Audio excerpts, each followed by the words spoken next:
வணக்கம். நான் கீதா அன்பழகன். இன்றைக்கி என்ன பதிவு நம்ம பார்க்க போகிறோம் அப்படின்னா, இந்த சூரிய கிரகணத்தை பற்றி தான். இந்த ஆண்டின் 2வது சூரிய கிரகணம் மாலைய அமாவாசை அன்று ஏற்படுகிறது. அதனால் நம்ம மாலை பட்சம் கொடுக்கும்போது, அதாவது தர்ப்பணம் கொடுக்கறதுனால ஏதாவது பிரச்சனை இருக்கா, இல்லை இது இந்தியாவில் தெரியுமா அப்படின்ற ஒரு பதிவு தான். இந்த மாலைய அமாவாசை அன்று இந்த சூரிய கிரகணம் நிகழ்வதனால நம்ம எவ்வாறு பாதுகாப்பு பண்ணிக்கொள்ளணும், கர்ப்பிணி பெண்கள் எவ்வாறு இருக்கணும் அப்படின்னு சொல்லி பார்ப்போம்.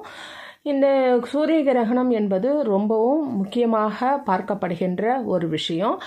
இது தெரிந்தாலும் தெரியினாலும் பொதுவாகவே ஒரு ஜோதிட ரீதியாக இந்த கிரகணம் பிடிப்பது என்பது அந்த நேரத்தில் எங்கு உலகில் குழந்தைகள் பிறந்தாலும் அந்த நேரத்து குழந்தைகளுக்கு பரிகாரம் செய்ய வேண்டும். அது இந்தியாவாக இருந்தாலும் சரி, எந்த நாடாக இருந்தாலும் சரி. ஏன்னா கிரகணங்கள் 9 உண்மை. அது ஜோதிட ரீதியாக எல்லா இடத்திற்கும் ஜாதக ரீதியாக ஒரே மாதிரியான பலாபலன்களைத்தான் அந்த கட்டங்களில் தரும். அதனால் கண்டிப்பாக இந்த சூரிய கிரகணம் நிகழும் பொழுது சூரிய நட்சத்திரங்களும் சிம்ம ராசிக்காரர்களும் அது மட்டும் இல்லாமல் அப்பொழுது பிறக்கின்ற குழந்தைகளுக்கும் பரிகாரம் செய்து கொள்ள வேண்டும். இது எப்பொழுது நிகழ்கிறது, எந்த நேரத்தில் அப்படின்னு சொல்லி பார்த்தா, இது மாலைய அமாவாசை அன்று அக்டோபர் 2ஆம் தேதி இரவு 9:13 தொடங்கி நள்ளிரவு 3:01 வரை இது நீடிக்கின்றது. இது இரவு நேரத்தில் ஏற்படுறதுனால நமக்கு எந்த பாதிப்பும் இல்லை. இந்தியாவில் இதை பார்க்கவும் முடியாது. இது அதனால் நம்ம பகல் நேரத்தில் தருகின்ற முன்னோர்களுக்கு செய்கின்ற தர்ப்பணமாக இருந்தாலும், படையலாக இருந்தாலும், வழிபாடாக இருந்தாலும் எந்த பிரச்சனையும் இல்லை. கண்டிப்பாக எல்லா பூஜைகளையும் நாம் செய்யலாம்.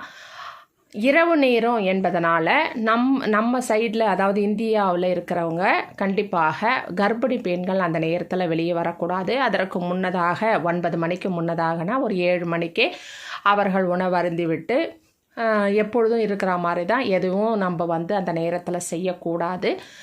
அந்த மாதிரி நம்ம இருக்கணும். ஏன் அப்படின்னா, இது ஜோதிட ரீதியாக அந்த பாதிப்பு கர்ப்பிணி பெண்களுக்கு கண்டிப்பாக ஏற்படும். அதனால் பாதுகாப்பாக இருக்கணும். அந்த நேரத்தில் வெளியே போகக்கூடாது. அது இரவு நேரம் அப்படின்றதுனால கண்டிப்பாக நம்ம உள்ளவே இருக்கிறதுக்கான வாய்ப்புகள் அதிகம். பகல் நேரத்தில் நம்ம தேவையான அனைத்து பூஜைகளும் அன்று மாலை அமாவாசைக்கு செய்ய வேண்டிய அனைத்து விஷயங்களும் செய்யலாம். இது எங்கே தெரியும் அப்படின்னா, வட அமெரிக்கா, சிலி, பெரு அந்த மாதிரியான நாடுகளில் இந்த கிரகணம் தெரியும். இந்த கிரகண காலம் முடிந்த பிறகு மறுநாள், அதாவது புதன்கிழமை 2ஆம் தேதி தொடங்குகிறது இரவு. 3ஆம் தேதி காலையில் நம்ம எப்பொழுதும் போல் மஞ்சள் உப்பு கலந்த தண்ணியில் வீடை போட்டு தொடச்சிட்டு, மஞ்சள் தண்ணி தெளிச்சுட்டு, நம்ம தலஸ்தானம் பண்ணிவிட்டு, அதுலேயும் கொஞ்சம் கல்லுப்பு போட்டு தலஸ்தானம் பண்ணிவிட்டு, அருகில் இருக்கிற சிவாலயத்திற்கு சென்று ஒரு நெய் தீபம் அனைவரும் 27 நட்சத்திரக்காரர்களும் ஏற்றலாம். கண்டிப்பாக முடியாது என்பவர்கள் பக்கத்தில் இருக்கிற விநாயகர் ஆலயத்தில் சென்று ஏற்றலாம். இல்லைன்னா நம்ம வீட்லேயே பூஜை அறையில் ஒரு தீபம் ஏற்றி வழிபாடு செய்யலாம். கர்ப்பிணி பெண்கள் இரவு நேரத்தில் கண்டிப்பாக சற்று ஜாக்கிரதையாக எச்சரிக்கையாக இருக்க வேண்டும். இந்த சூரிய கிரகணம் என்பது ரொம்பவும் முக்கியமாக பார்க்கப்படுகின்ற ஒரு ஜோதிட நிகழ்வாகும். அதனால் கண்டிப்பாக இந்த சூரிய கிரகணம் இந்தியாவில் தெரியவில்லை என்றாலும் அதற்கான பாதிப்பு பிறக்கும் குழந்தைகளுக்கு உண்டு. அந்த நேரத்தில் பிறக்கிற குழந்தைகளுக்கு பரிகாரம் செய்து கொள்ள வேண்டும்.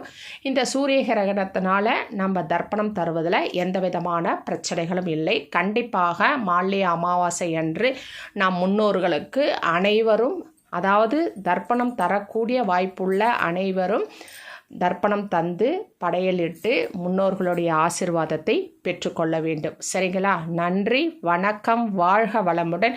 இந்த வீடியோவை சப்ஸ்கிரைப் பண்ணுங்கள், ஷேர் பண்ணுங்கள், லைக் பண்ணுங்கள். தேங்க்யூ.